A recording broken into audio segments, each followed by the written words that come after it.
On est dans nos derniers vents de chronique avec lui, mais il est toujours là, fier et fidèle au poste. Frédéric Bérard, avocat, chroniqueur, auteur. Salut Fred, t'es en forme? Salut, oui, puis parlant du beau Reg, là, écoute, valide donc ça pour moi, s'il te plaît. Hier, je regardais, j'étais au gym, puis je regardais des vidéos, notamment une clip de Brains, qui est un groupe montréalais que je connais bien parce qu'un ancien drummer joue avec eux. OK. Et je pense avoir aperçu le beau Reg dans un petit rôle qui sort d'une espèce de Chevrolet rouge décapotable ou Corvette, je ne sais trop. Puis ça, c'est Alors, c'est nouveau là, comme vidéo, c'est ça? non, je pense que Oh, ça fait déjà une couple d'années, mais il passe vite. Mais je me dis, des gueules comme Red, il n'y en a pas des tonnes. non. Je mettrais l'argent de l'épicerie sur le fait que c'est lui, mais si tu peux enquêter pour moi, ce serait apprécié. J'ai fait des plus grosses enquêtes que ça, il n'y a pas de problème. Je vais m'en charger, je vais m'en charger. Mais il aime ça faire ça puis surprendre dans certains vidéoclips. Puis Reg, c'est un gars de cœur, tu sais, il accepte même des projets. Quand il peut, là, on s'entend, là, quand c'est près de chez lui ou encore ça entre dans son horaire. Je sais qu'il en a fait plusieurs avec les Pile-Poil aussi, un groupe d'humour québécois, des gars qui travaillent fort leur boss. Puis honnêtement, il nous offre à chaque année un genre de revue de l'année d'actualité très bonne, là, qui pourrait entrer fortement en compétition avec celle d'Infoman, je te dirais. Puis Ah oui? oui, puis il est allé faire des images avec eux une fois de temps en temps. C'est vraiment un bon gars. Il a l'air de skier, finalement. On va le dire comme ça. Oui, oui, ah Mais non, ça, what you see is what you get. tu le Ça fait connais pas depuis de... longtemps aussi. Il dit, hey, bonne chronique avec Fred. Il a dit ça tantôt. Ah, ben oui, mais c'est parce que on dit que tu étais chanceux puis tu nous fais suer un peu ces temps-ci parce que ton été est commencé. Tes vacances sont un peu commencées, si on veut. Tu es allé voir les Rolling Stones la fin de semaine dernière. C'est super. C'est encore le fun, ça? Ouais, c'était magnifique. Écoute, j'étais à, je sais pas là, 50-100 pieds de Mick, ni plus ni moins. Moi, c'est quand même 4 fois que je les vois, mais la dernière fois, c'était en 2012, donc ça fait une bonne douzaine d'années. Toujours aussi bon que je te dis que si je suis encore en forme comme ça à 80, il n'y aura pas de problème, là, ça va bien aller dans ma vie, là. Alors, Bon, ben, mais au moins, tu nous rappelles de profiter de la vie puis de oui, réaliser des petits rêves avec tes aventures. Mais à travers ça, tu travailles fort, puis parlant de travailler fort, tu suis l'actualité avec nous, tu suis l'actualité pour tous ceux aussi qui regardent un peu ton travail à chaque jour. Puis il y a un article qu'on a discuté de façon très brève là, ce matin parce qu'on voulait en jaser ensemble en ondes. Puis j'ai dit aux auditeurs, je ne sais pas si on va être capable de passer à travers tous les sujets qu'on s'est mis dans notre conversation. Mais je voudrais commencer avec l'ingérence étrangère parce que des fois, ça a l'air de rien puis on décroche facilement en se disant, ben, justement, c'est peut-être quelque chose qui est un petit peu plus loin de nous, mais finalement, ça a un impact dans nos vies au quotidien. Puis en tant que citoyen, il faut se renseigner là-dessus. Chose certaine, la publication du rapport de l'ingérence étrangère au Comité des parlementaires sur la sécurité nationale puis le renseignement, là, saignez pas du nez, restez avec nous. Là. Ça a eu un gros effet quand même, l'effet d'une bombe qu'on dit au pays. Ça, c'est dans la presse ce matin qu'on raconte bon, l'entrevue qu'on a fait avec Michel Junot-Katsuya. Lui, c'est l'ancien cadre au Service canadien du renseignement de sécurité. Puis on veut comprendre justement la portée de ce document-là, un document qu'on dit explosif. Mais, Fred, j'ai l'impression qu'il a malgré tout passé sous la couverture. Si on n'avait pas ouais. l'article de la presse ce matin, si on n'avait pas l'entrevue avec Michel Junot-Katsuya, on n'en parle pas vraiment. Ben non, tu as raison, puis on devrait, hein, parce que c'est drôlement sérieux. Mais moi, d'entrée de jeu, je vais mettre une petite réserve là, sur ce gars-là. C'est un ancien gars du SCRS, Service canadien des renseignements secrets. Et moi, je les déteste très farouchement parce que ce sont des gens qui ont magouillé. Rappelle-toi l'affaire Kader, on en a déjà parlé ensemble, là. Là, c'est ton biais là, par rapport à ça c'est J'ai sûr. clairement mon biais que j'assume, mais c'est reconnu par la Cour suprême du Canada, c'est pas moi qui le dis. Ils ont participé à la torture d'un enfant, là, essentiellement. Donc, ces gars-là sont toujours en train de se positionner pour spinner des trucs. Fait que, bref, moi, ben franchement, puis je le connais pas, ce gars-là, je veux pas de mal à titre personnel, mais son titre ne m'impressionne pas du tout, parce que ce qu'ils font dans la vie, là, au Service canadien des renseignements secrets, c'est spinner de la bullshit d'une manière ou de l'autre. Fait que moi, pour moi, ce gars-là, tant qu'à moi, il n'est pas très crédible. Par contre, le rapport, lui, est drôlement important parce qu'il a été fait de manière indépendante. Puis tu as raison de dire qu'on devrait en parler plus. Pourquoi? Parce que moi, c'est une révélation. Je ne savais pas ça. Mais on arrive à la conclusion dans ce rapport-là que l'ingérence étrangère a même débuté dans les années 80. Imagine-toi. Moi, je pensais que c'était un phénomène. Bon, peut-être que j'étais un peu naïf, là, mais un phénomène relativement récent. Je sais que, par exemple, il y a eu des espions soviétiques pendant la guerre froide, des trucs du genre, mais de là à qualifier ça d'ingérence au sens fort du terme, écoute, ça aurait commencé sous le règne de Brian Mulroney, ça s'est étiré jusqu'à celui de Justin Trudeau. Et là, il y en a qui nous écoutent, disent, OK, ouais, mais il va te finir par dire pourquoi c'est grave, pourquoi c'est important. Ben, c'est parce que ça, ce que ça veut dire, c'est qu'il y a des puissances étrangères, hein, c'est pas les îles Saint-Martin, là, on parle plutôt de la Chine, de la Russie et autres, qui s'immiscent dans le régime démocratique canadien pour favoriser des candidats plutôt que d'autres. Et on conclut aussi qu'il y a des candidats, donc, à des élections fédérales, provinciales, mais surtout fédérales dans ce cas-ci, qui s'acoquinent assez facilement de ces mêmes puissances étrangères, par exemple, pour se faire donner un coup de main. Là, si je fais un parallèle, rappelle-toi ce qui s'était passé aux États-Unis en 2016, quand il y avait eu un rapport du Congrès américain qui confirmait que Donald Trump avait reçu l'appui de Poutine de toutes sortes de manières. La Russie a essayé de déstabiliser l'élection aux États-Unis pour faire perdre Hillary Clinton. Ça a fonctionné. Notamment, il y a des robots, il y a toutes sortes de trucs. Bon, Mais ça c'est quand même important de le dire parce que moi, je me souviens quand ça a commencé à sortir de me poser la question, OK, mais en tant que citoyenne, en tant qu'électrice, là, quand même qu'on m'apprend que Vladimir Poutine s'est ingéré dans les affaires pour essayer de faire en sorte que Donald Trump soit élu, mon vote reste mon vote. Donc, c'est moi qui ouais, vais aller cocher dans la petite boîte pour qui je vais voter. Là, on s'entend, je vote pas aux États-Unis, mais je comprenais pas le pourquoi. Puis finalement, ben, hmm, quand tu te poses ces questions-là, tu recherches, tu dis, ah, OK, bon, ça a été des montants d'argent qui ont été donnés, peut-être, bon, de l'étranger pour avoir plus de monnaie dans le coffre, pour être capable de faire plus de promotion, pour aller exact. encore plus sur le terrain, pour mettre plus de pancartes ou que dans tes algorithmes de réseaux sociaux, de façon inconsciente, ce que tu vois le plus souvent, finalement, c'est un parti ou un chef de parti plutôt qu'un autre. Donc, quand Mhm. tu arrives dans l'urne, ça se peut que tu aies Voilà. été influencé C'est ça. sans que tu sois nécessairement conscient qu'on t'a influencé, mais quand tu hésites, là, dans ta tête, puis dans ton subconscient, on se souvient que tu as vu 150 fois peut-être Donald Trump versus 3 fois Joe Biden, bien, ça se peut que tu coches Donald Trump. Puis c'est comme ça que ça se manifestait, entre autres, parce que on peut se poser la question, qu'est-ce que Non, mais ça fout dans nos ça, vies, tu as là? raison. Puis moi, la question que je poserais aux gens, pour ceux qui disent, parce que, bon, si toi, tu veux voter pour X plutôt qu'Y, quand même que Poutine l'aide ou ne l'aide pas, C'est je veux ça. dire, ça ne change peut-être rien dans ta vie, ça, c'est clair. Mais la question qu'il faut se poser, par contre, est la suivante. Quel est l'avantage de Poutine de financer un candidat plutôt qu'un autre? Ouais, ça aussi, c'est un autre point. Tu sais, c'est pas Mère Teresa, Poutine, là. Hein. Il fait ça parce qu'il s'attend nécessairement à un certain retour d'ascenseur d'une manière ou de l'autre. Le Washington Post nous a appris en décembre dernier, Pascal, puis c'est gros, là, que Poutine, le Kremlin, finance actuellement Marine Le Pen, hein, qui est la boss du ralliement national en France, qui a été créé à l'époque par son père, qui est un ancien nazi, là, Jean-Marie Le Pen. C'est des anciens nazis qui ont parti ça, ce parti-là. C'est pas des blagues. Et là, tu as Poutine qui le finance. Et comme par hasard, le Front national est premier dans les sondages et de loin aujourd'hui. Il y a d'autres circonstances à ça. Donc, l'idée ici, puis il ne faut pas être naïf, c'est que la Chine et la Russie, ce qu'elles souhaitent faire, c'est déstabiliser les démocraties occidentales, évidemment les démocraties d'importance, entre guillemets, comme par exemple la France et les États-Unis, parce que d'un point de vue géopolitique, c'est très rentable. On sait par exemple que Poutine tient un peu Trump par tu sais quoi. Ça a été divulgué aussi dans le rapport en 2016, en rapport à ce qui s'est passé en 2016. Donc, tout ça pour dire que là, tu parles du Canada. C'est sûr qu'on n'est pas un joueur comme les États-Unis. On n'aura jamais cette importance-là.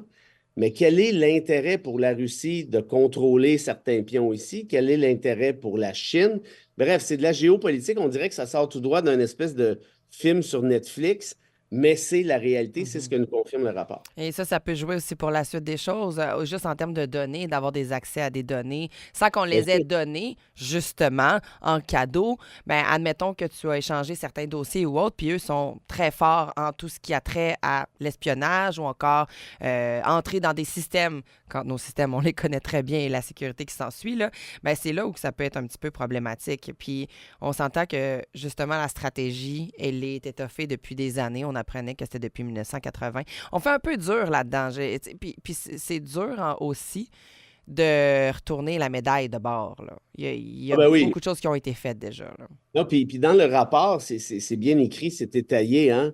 C'est que c'est assez flou. C'est quoi ça de l'ingérence Mm.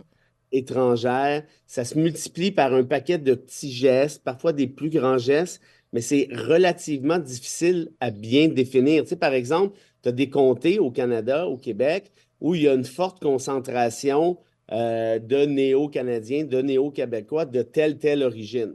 Bon. Mais là, ces gens-là, disons par exemple le quartier chinois, tiens, ou encore à Brossard, ici, la communauté chinoise est très importante. Ben, c'est normal qu'une communauté souhaite élire un membre plutôt qu'un autre. Je veux dire, ça, il n'y a Mhm. pas de mal à ça. Mais à partir de quand ça devient incorrect, ben là, c'est peut-être quand on sait qu'il y a une puissance qui tire des ficelles de l'autre bord. Mais ça, c'est pas évident à démontrer non plus. Est-ce qu'on encourage certaines personnes à aller habiter sur un certain territoire qui a un poids politique? Est-ce que justement, on s'assure de présenter un candidat qui pourrait être élu et qui a des accointrances avec peut-être quelqu'un d'autre à Yeah. l'international? Tu sais, tout ça, là, ça fait effectivement un peu film de, même pas de science-fiction, mais de magouille. Ben, finalement, on se rend compte que c'est la réalité. Puis là, on veut pas tomber dans le complot. C'est juste que c'est là, c'est sous notre nez. Puis si on ne porte pas attention, ben, on se fait un peu enfirouapper comme ça s'est fait depuis 1980. Alors voilà pourquoi c'est important dans nos vies, mais c'est sûr que c'est pas Pascal Caron-Vézina ou Frédéric Bérard, toute la gang sur Twitch, toute la gang au 88 971 1021, auditeurs de Boulevard qui vont être capables de faire changer les choses, mais c'est d'où l'importance quand même d'être informé pour savoir que ça se passe malgré tout sous notre nez. On change de sujet parce qu'il faut qu'on en fasse des sujets ensemble Ben aujourd'hui. oui. Frédéric, du côté du texte, puis là, moi je me ramène à une conversation que j'ai eue très récemment avec des amis de Nashville qui étaient débarqués à Montréal Ouais. parce qu'une de mes meilleures amies maintenant habite au Tennessee. Puis depuis qu'elle y Ouais. habite, depuis moins de 5 ans en fait, là, il y a eu quand même beaucoup de changements. Puis eux, ben, en fait, surtout les femmes, ce qu'elles me confiaient, c'est que pour eux, Nashville ne ressemble plus à Nashville, le Tennessee ne ressemble plus au Tennessee. Il y a eu beaucoup de changements d'idées, il y a eu beaucoup de changements de comportement, il y a eu beaucoup de changements dans l'acceptation aussi. Tu sais, juste se promener à Montréal pour eux puis voir un couple gay qui se tiennent la main, ça fait réagir les filles parce qu'elles disaient waouh, nous on s'ennuie de ça. On s'ennuie de l'aisance que ces gens-là qui s'aiment ont pour se pavaner dans une rue main dans la main. Bon, ça, c'est une chose. Mais bon, il y a d'autres choses aussi à aborder en termes de sujets. Puis là, on s'en va au Texas ensemble parce qu'on a proposé potentiellement une histoire de mort face au fait de se faire avorter. Donc, peut-être qu'une pénalité, ça pourrait être la mort ou quelque chose du genre. Mais ça, c'est une proposition. Au-delà de ça, là, on parle pour moi de science-fiction. Là. Si on parlait de l'ingérence étrangère et de science-fiction, quand tu m'as envoyé cet article-là ce matin, Frédéric, je n'y croyais pas. Je n'y croyais point. Ben, je te comprends de pas y croire, mais reculons un petit peu. L'ami Donald, qu'est-ce qu'il a dit depuis le début? Il dit, moi, je vais noyauter la Cour suprême. Il a le droit de faire ça, là, remplacer les postes vacants, c'est même son job, là, constitutionnellement parlant. Il a remplacé donc tous les juges progressistes par des espèces de wabos complètement réactionnaires à côté sur les évangélistes américains, notamment dans le Sud, pour renverser le droit à l'avortement, et il a réussi. Hein. On s'en souvient, en juin 2022, la Cour suprême des États-Unis a renversé son arrêt de principe, qui est l'arrêt Roe contre Wade, qui avait été rendu en 72, si ma mémoire est bonne. Et on a dit aux États, ben, faites ce que vous voulez en matière d'avortement, nous, on ne s'en mêle pas. Qu'est-ce qui est arrivé? C'est que du jour au lendemain, tu as une quinzaine d'États qui ont décidé de restreindre, suspendre ou même abolir totalement le droit à l'avortement. Là, c'est la dérape totale et complète. La Cour suprême va même entendre prochainement des trucs sur la contraception. On a rentré la Bible à la Cour suprême des États-Unis. Ce n'est pas des maudites farces.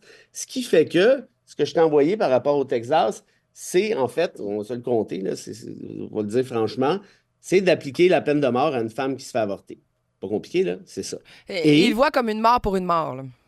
oui, œil pour œil, dent pour dent, c'est la loi du taliban. Et n'oublions pas que la Caroline du Sud a étudié cette possibilité-là. Je pense que c'est sur la glace actuellement, mais il y a un projet de loi qui a été déposé, même chose.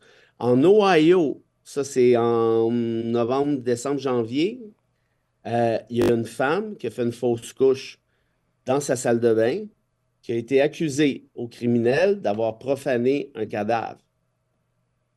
ça qui est en train de se passer aux États-Unis, là. Pour eux, c'est un Et homicide, en fait, là, cet c'est avortement-là. exact. Ouais. C'est exact. Et tu parlais de tes amis de Nashville qui voyaient des gays ou lesbiennes se tenir par la main dans la rue.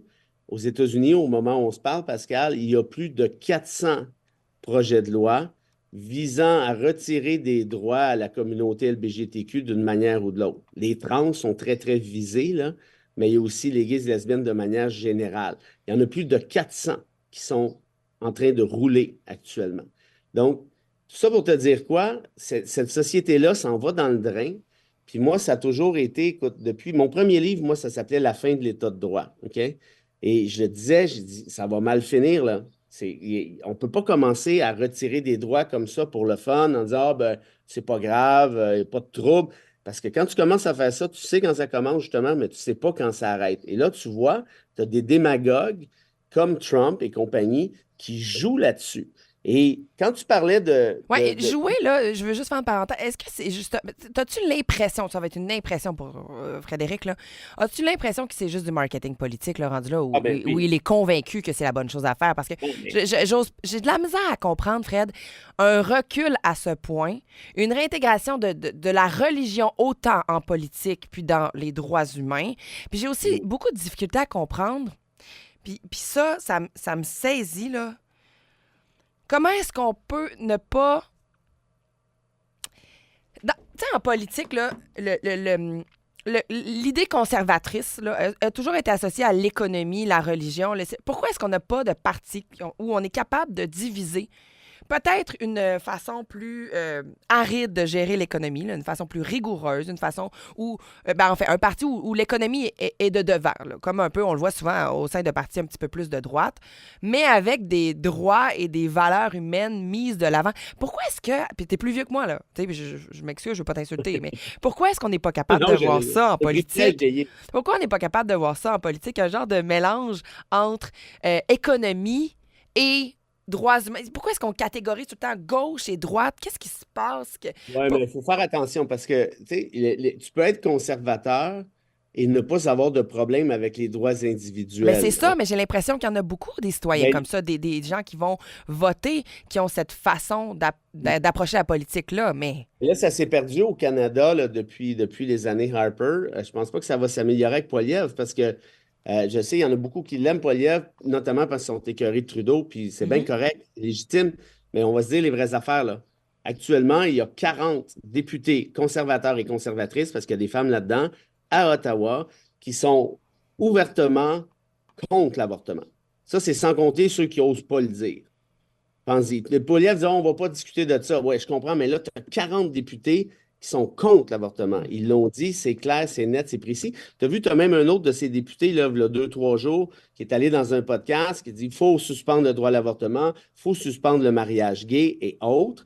Et là, oublie pas une affaire. Tu te souviens peut-être, on a parlé de la disposition dérogatoire, hein, que je Oui. conteste en Cour suprême. En fait, je ne conteste pas l'existence de la dérogatoire, mais je dis qu'il faut mettre des balises, il faut mettre comment je dirais, une espèce de limite minimale avant que ça finisse mal. Parce que si tu n'as pas ça actuellement, un, un parti conservateur ou autre à Ottawa pourrait, en claquant des doigts, suspendre le droit à l'avortement, suspendre le mariage gay, suspendre les droits de la communauté LGBTQ, suspendre ce que tu veux, parce que ça sert à ça, la dérogatoire. Ça sert à suspendre des droits. Donc, moi, je trouve ça excessivement dangereux. C'est pour ça que je fais cet appel-là en Cour suprême avec la FAE, qui est ma cliente. Il y en a qui critiquent, vous avez beau critiquer, c'est bien correct, mais c'est parce que ce qui va arriver au final, c'est que si tu ne la limites pas, avec tout ce courant populiste qui existe pas juste au Canada, là, c'est bien plus fort aux États-Unis, puis c'est bien plus fort en Europe, mais moi, je pense que ça va venir au Canada tôt ou tard. Eh bien, tu as des droits fondamentaux, hein, parce que c'est comme ça qu'on les appelle, des droits fondamentaux. Pourquoi? Ben, parce qu'on souhaite penser qu'ils sont au-dessus de certaines affaires, des humeurs populaires. Ben, on va les retirer, les Mais, suspendre au mais moins moment. comment on s'est rendu là socialement? Ou, tu sais, je voudrais une étude anthropologique, je voudrais quelque chose en arrière parce que je, j'ai l'impression d'être entourée, puis je pense pas être dans une chambre d'écho. Là. Je veux dire, je parle avec toi, je parle avec des gens avec qui je suis pas d'accord, je parle avec, tu sais, puis même des gens que des fois je suis d'accord, des fois je suis pas d'accord. J'ai des débats constamment. à la limite, puis tu sais, je vais en faire une farce. Les gars que je rencontre, c'est bien plus des conversations politiques ou encore d'idées puis d'éthique que j'ai dans ma vie, puis c'est là où peut-être que je me brûle. Mais tout ce que je veux dire, c'est que je m'entoure de plein de gens différents, mais j'entends pas ces extrêmes-là. Puis ils existent, mais comment est-ce qu'on a réussi à avoir de la politique de cette Ben, manière-là, puis j'en fais pas une généralité, mais ça reste que c'est là aussi. Pourquoi est-ce qu'on est rendu dans les extrêmes? Pourquoi on est aussi polarisé? Puis en même temps, j'en ai pas énormément croisé, puis j'irai aux États-Unis là, dans 2 semaines, même pas, puis je poserai des questions, puis je m'en vais justement au Tennessee, puis je vais me mettre à poser des questions à des inconnus, mais euh, pourquoi est-ce qu'on est rendu... Je sais même pas si c'est le terme fâché que je devrais employer, là. Mais pourquoi on est rendu à rebrasser les droits humains? Pourquoi on bon, sent fondamentalement qu'on a besoin de tout ça?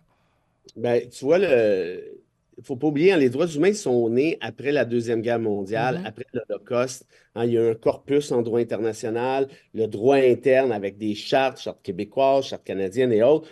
Et c'est tous des droits qui sont, comment je te dirais, plutôt universels. La liberté d'expression, le droit à l'égalité, le droit à la sécurité, à la vie. Bon, bref. Et moi, je pense que ce qui est arrivé, c'est qu'il y a eu le 11 septembre qui a projeté l'Occident vers un courant populiste et de méfiance. Mhm. Et là, tu sais, il y a eu Ce qui est des lois. correct là, d'avoir eu peur par après, de s'être Oui, non, posé non, des non, ça, questions, ça, s'être ouvert évidemment, sur mais le monde, dans le beau puis dans le il y a mauvais. eu des lois complètement absurdes qui ont été adoptées qui suspendaient toute forme de droits et libertés. Et là, le SCRS dont je te parlais tout à l'heure, lui était venu tripoter. Lui là, il t'en a fait des interrogatoires sous torture sur un moyen temps de manière illégale. Et après coup, est arrivé au même moment, en fait, quelques années plus tard, les médias sociaux. Et moi, je pense que ça a accéléré la glissade. Pourquoi? Parce que si tu n'as pas de Twitter, Donald Trump n'est jamais élu président en 2016, c'est impossible parce que les médias traditionnels disaient, écoute, il ment à coup de 8-10 fois par jour, il l'aurait ramassé. Mais avec les médias sociaux, on s'est créé un univers parallèle et c'est connu que sur ces mêmes réseaux-là, notamment sur X, il y a, tu le disais tout à l'heure, il y a par exemple des robots programmés pour attaquer tel candidat, tel parti au profit de tel autre. Et donc, ça fait en sorte aujourd'hui qu'il y a des chambres d'écho qui se sont créées. Et finalement, bien sûr, il y avait peut-être juste 5 à l'époque qui trouvaient que l'avortement, ou 10 peu importe, que l'avortement n'avait pas d'allure. Mais là, à force de spinner puis de banaliser ces idées-là, bon, ben finalement, OK, ben c'est pas si pire, puis oui, puis on pourrait faire ci, puis on fait ça. C'est comme ça que l'extrême droite a avancé. Enlève les médias sociaux, je pense pas qu'on aurait été capable de se rendre là, malheureusement. Hmm. J'ai l'impression qu'on a un examen de conscience à avoir tous personnellement, puis en groupe aussi, là. Au-delà de ça, j'ai de la misère, puis tu sais, il va falloir qu'on termine là-dessus, Frédéric. Je savais qu'on n'allait pas être capable de faire tous nos sujets, mais j'ai de la misère, puis c'est moi, là, c'est mes lunettes roses peut-être qui ressortent, là, à me dire quand tu es un leader, quand tu veux accéder au... Puis ça vient vraiment me bouleverser, puis ça vient vraiment me toucher, de me dire que tu es capable de faire du marketing ou du capital politique. Puis il y en a qui sont fondamentalement convaincus là, que c'est ça qu'il faut faire, Oui. puis je veux dire, écoute-moi bien, c'est correct.